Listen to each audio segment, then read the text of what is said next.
ISA, la prestigieuse école certifiée ISO 9001 version 2000. Mesdames et messieurs, bonsoir. Ravi de vous retrouver pour ce magazine dédié à l'économie. Au sommaire, la 16e foire internationale de Lomé a officiellement ouvert ses portes ce lundi. Plus de 800 exposants ont déjà répondu présents à ce rendez-vous commercial. Plusieurs produits et services sont mis en valeur. Le marché financier sur le continent noir, comment libérer tout le potentiel des bourses africaines afin qu'elles soient encore plus compétitives. Élément de réponse dans ce magazine. Mesdames et messieurs, rebonsoir et bienvenue. Je vous le disais tantôt en titre, la Foire internationale de Lomé, édition 16, est depuis le 22 novembre dernier ouverte. L'ouverture officielle s'est faite ce lundi. Cérémonie présidée par le ministre en charge du commerce. Plus de 800 exposants issus de divers pays se sont déjà installés avec divers produits et services en vitrine. Je vous propose d'aller découvrir l'ambiance qui règne 5 jours après sur le site. Urish Amegan et Eli Agba Nyandao. Des exposants aussi diversifiés que leurs produits et services. Chacun d'eux est là pour tirer profit de cette foire. Nous sommes au 5e jour. On se rend compte que savoir et savoir-faire de plus de 850 exposants venus de plusieurs pays africains sont ici promus. La plupart du temps, c'est dans la soirée qu'on voit des gens venir à la foire. Bon, pour l'instant, tout le monde est en train de se dire que comme c'est au début, ça va changer, ça va changer. On espère que beaucoup de choses, surtout plus de partenariats pour créer une entreprise plus forte. C'est ce qu'on espère pour cette foire-ci, parce qu'on a tellement de projets et on ne peut pas les faire tout seul. On a besoin de l'aide de ceux qui viennent dans le pays, de leur savoir-faire. Nous avons tous les 16 pays. Le Nigeria est là avec une trentaine d'exposants, les Burkinabés une vingtaine. Nous avons d'autres qui nous viennent du Mali, on n'a pas le nombre exact. On a d'autres qui nous viennent de la Syrie, vous avez vu du Pakistan. Les Marocains aussi ils sont là en grand nombre, il y a des Tunisiens. Donc, en tout cas, c'est autour de 16 pays. Au CTF, ce ne sont pas que des expositions. On y trouve également des services. L'initiative est bien pensée pour servir les visiteurs. Il y a l'agriculture, il y a l'agro-industrie, il y a le secteur artisanal aussi qui est très fortement les services. Les services cette année, c'est un bon au niveau des services, et que ce soit les services bancaires, les microfinances, et puis aussi ce que nous pouvons remarquer, il y a le social. Il y a des organisations internationales qui nous ont approchés, nationales ou internationales, qui œuvrent dans le social. Et c'est la première fois que nous avons accueilli l'université à la fois de Lomé, la faculté des sciences, et qui a un stand pour le cas des maladies transmissibles et non transmissibles, et même avec la possibilité d'avoir le don de sang. Donc il y a certains qui travaillent dans le domaine de la jeune fille et comment former, éduquer la jeune fille. Bon, voilà quoi, c'est la première fois que nous avons on peut dire des stands pour travailler dans ce domaine. Donc la fois c'était là aussi en termes de participation sectorielle avec le social, la santé. Cette 16e édition veut mettre la digitalisation au service du commerce. Un concept jugé risqué mais surtout bénéfique pour les différents acteurs du commerce en termes de gains, de temps, d'énergie et de coûts. Tout le monde peut faire du e-commerce aujourd'hui. Les jeunes surtout qui par leur smartphone, l'internet, peuvent se livrer à cette activité et gagner de l'argent. Nous avions été inspirés par ce thème parce qu'au cours de nos voyages, nous avons vu l'ampleur que cela prend, surtout lorsque vous allez en Asie. Et donc je pense que c'est une opportunité que nous devons quand même développer chez nous aussi. Informer les jeunes que ça peut se faire. Et ils peuvent gagner de l'argent, ils peuvent gagner leur vie, ils peuvent créer leur entreprise en ligne et mettre l'acheteur et le vendeur en contact et avoir aussi sa part. Ouais. Et donc, il faudrait que ça puisse profiter à la jeunesse. Il faudrait que les opérateurs économiques puissent également se livrer à ça pour pouvoir livrer dans la célérité les acheteurs. Encore une dizaine de jours pour vivre les ambiances de cette 16e foire Togo 2000. Les visiteurs sont conviés jusqu'au 9 décembre prochain avec beaucoup de surprises à découvrir. Avec de plus en plus de personnes orientées vers la technologie de l'information et de la communication, de plus en plus de personnes optent pour le paiement digital. Et justement, une question se dégage. Quel est l'intérêt d'aller à ce mode de paiement? Réponse dans ce reportage de Carmen Madje à Kakou. La digitalisation est devenue un réel enjeu stratégique et économique pour toute entreprise. 83% des internautes et mobinautes consultent aujourd'hui Internet et leur téléphone pour rechercher des informations et même pour avoir accès au guichet des services. Au Togo, plusieurs entreprises et sociétés proposent aujourd'hui des offres de services digitales à leurs clients. À compter de 2017, la Caisse s'est inscrite dans une dynamique de digitalisation et de simplification de ces formalités par la numérisation complète. Donc nous avons, entre autres réformes qui ont été engagées dans ce cadre, ce que nous avons appelé la mise en place et l'exploitation d'un système de gestion automatique des documents et de lecture automatisée des documents. Et deuxième innovation majeure, c'est ce que nous avons appelé le dispositif biométrique de contrôle de vie de nos retraités. Donc ce système nous a permis également complètement de sortir ce qu'on appelait avant les certificats de vie qui étaient physiques pour aller vers donc la digitalisation complète de cette opération. Et en dernière position, nous avons mis en ligne à travers une plateforme numérique toutes les formalités de la sécurité sociale. En dehors de la CNSS, Caisse nationale de sécurité sociale, le ministère de l'Agriculture passe aussi par le digital pour inclure financièrement les producteurs agricoles dans son système. Le projet Agri-PME en est un exemple palpable. Cette expérience est partie sur la base de porte-monnaie électronique de l'agriculteur qui a été développé de 2016 à ce jour et qui a permis de toucher plus de 303 000 producteurs donc à qui on envoyait une subvention électronique sur le portable qui permettait d'aller acheter de l'engrais pour améliorer leur rendement.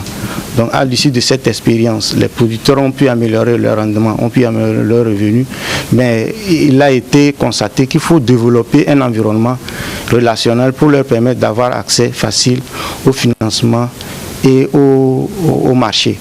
D'où le chef de l'État a initié le mécanisme incitatif de financement agricole fondé sur le partage des risques, le MIFA, qui permet à ce jour de constituer une base d'acteurs des chaînes de valeur agricoles. De nombreux acteurs se sont spécialisés dans le digital. Une initiative tant appréciée par les partenaires techniques et financiers du Togo. Mais je pense que le mot d'ordre, c'est vraiment la structuration des chaînes de valeur. Je pense que c'est comme ça qu'on va mieux contribuer à mettre en œuvre l'axe 2 du PND, qui est un peu la colonne vertébrale en fait, même de cette initiative. Et nous, en tant que partenaires techniques et financiers, nous nous engageons à suivre les ministères engagés, que ce soit le ministère de l'Industrie et du Commerce, que ce soit le ministère de l'Agriculture ou d'autres, à intervenir à tous les niveaux. Les entreprises ont compris que pour rester attrayantes, il faut proposer des solutions innovantes aux clients.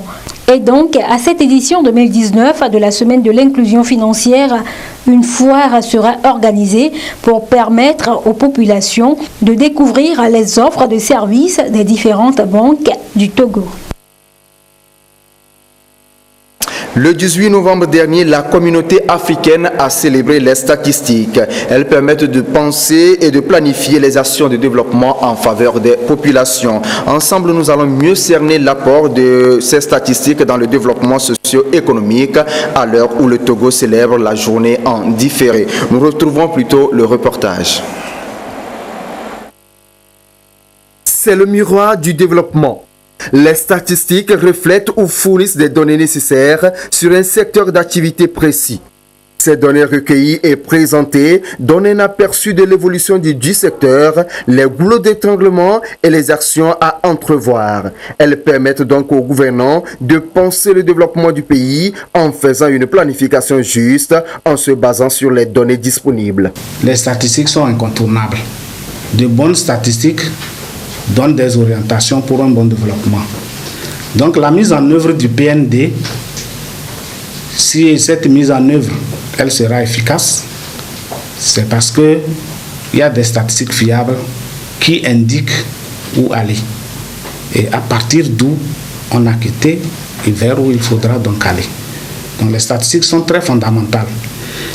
Tout le monde est statisticien, mais on ne le sait pas. Alors quand vous prenez par exemple un papa à la maison qui a 10 enfants, pour faire son projet à la rentrée scolaire par exemple, s'il oublie un enfant, c'est grave. Si maman, en faisant sa cuisine, oublie un enfant, ça veut dire que l'eau qu'elle a mise dans sa marmite pour préparer la pâte, c'est mal jaugé.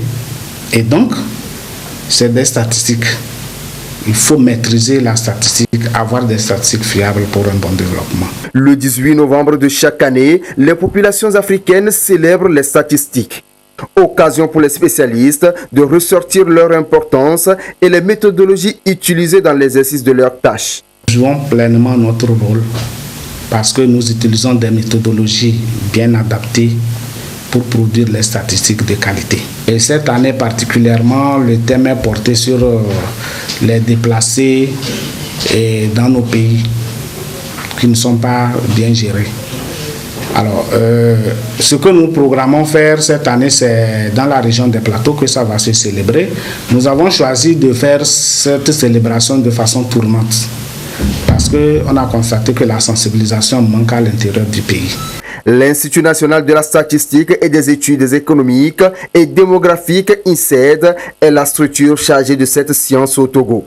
La journée sera célébrée le 25 novembre prochain en différé à Tapamé.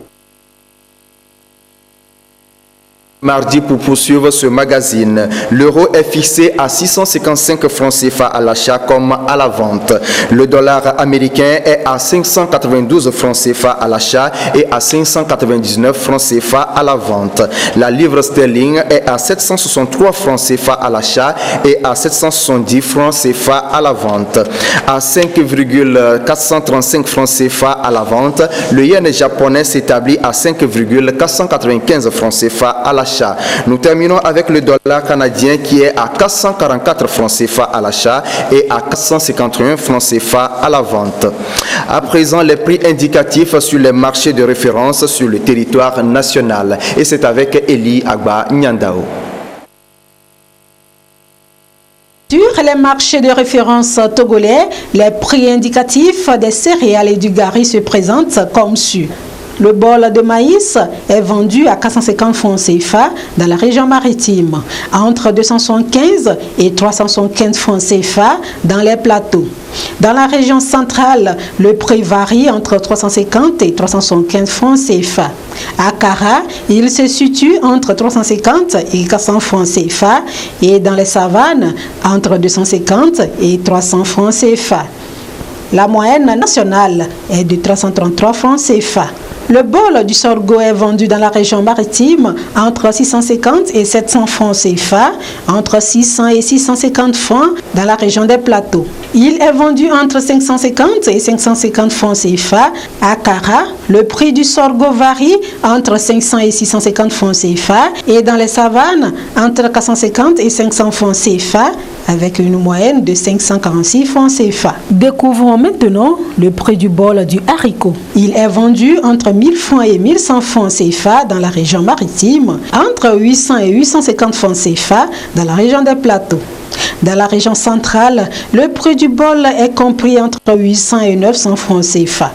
Entre 1000 francs et 1200 francs CFA à Kara et dans la région des savanes, entre 900 et 1000 francs CFA. La moyenne nationale s'établit à 960 francs CFA. Le bol du mil est vendu à 600 francs dans la région maritime, entre 950 et 1000 francs CFA dans la région des plateaux. Dans la région centrale, il est à 650 francs CFA, entre 525 et 600 francs CFA à Kara et entre 350 et 450 francs CFA dans la région des Savanes, soit une moyenne de 575 francs CFA.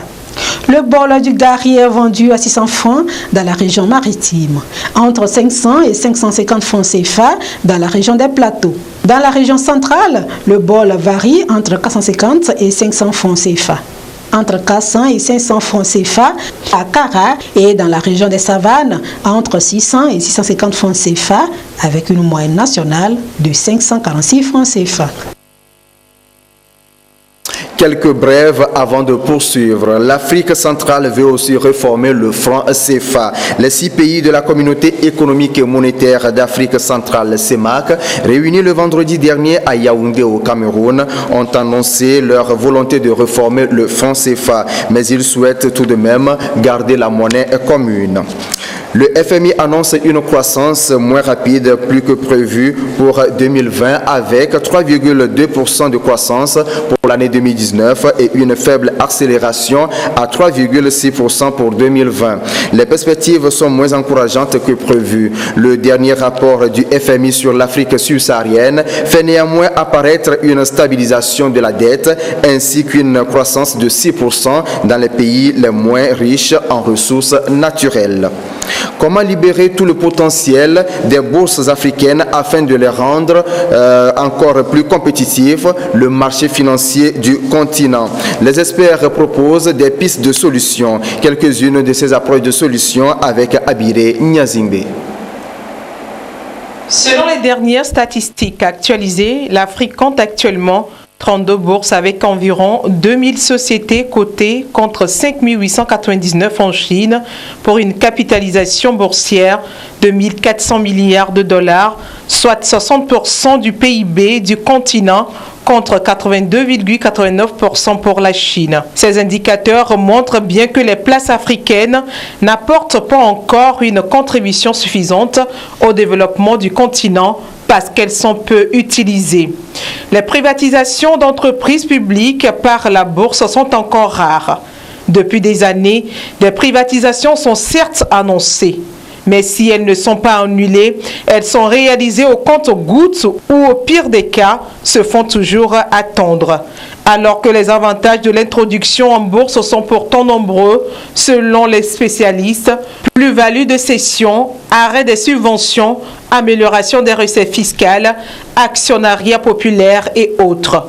Mais cette option n'intéresse pas souvent les entreprises privées africaines lorsqu'elles cherchent à lever des fonds ou capitaux à long terme, à l'exception de quelques grandes entreprises du secteur financier ou des télécommunications. Face à ce constat, il est donc illusoire de vouloir passer d'une économie d'endettement dominée depuis plusieurs décennies par le secteur bancaire à une économie de marché sans une phase transitoire pendant laquelle on donnerait les moyens au secteur privé de se développer en facilitant son financement grâce à des garanties allégées, des mini ou basket-bons et autres. Selon le BRVM, la liquidité et la profondeur d'un marché de capitaux ne se décrètent pas. Elle se erre plutôt à l'intérieur d'un cercle vertueux. Admission de nouvelles sociétés à la côte, information financière et éducation des investisseurs, liquidité, attraction de nouveaux investisseurs, profondeur du marché, admission de nouvelles sociétés à la côte.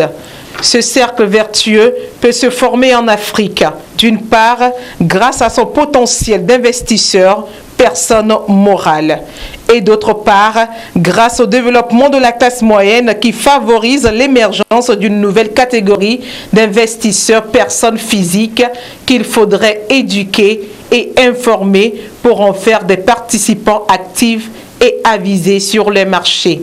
La Bourse régionale des valeurs mobilières estime que ce cercle pourrait être renforcé par une meilleure intégration des bourses africaines alors que vont entrer en vigueur la zone de libre-échange continentale africaine.